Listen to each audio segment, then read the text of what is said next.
Our people need repair. Yes.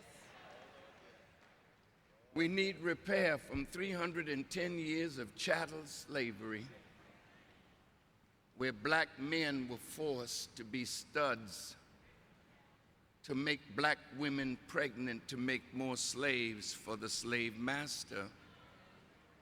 And that same unhealthy attitude of misusing our women and making babies that we have no desire to take care of is still with us. Willie Lynch,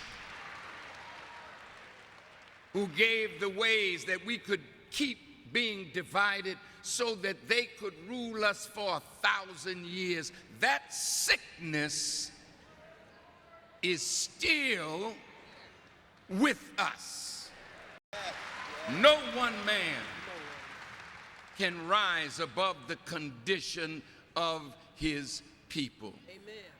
So, President Obama, this august body of brothers and sisters that really love you want you to use your bully pulpit, but then after you do that, then what about us? See, brother said responsibility.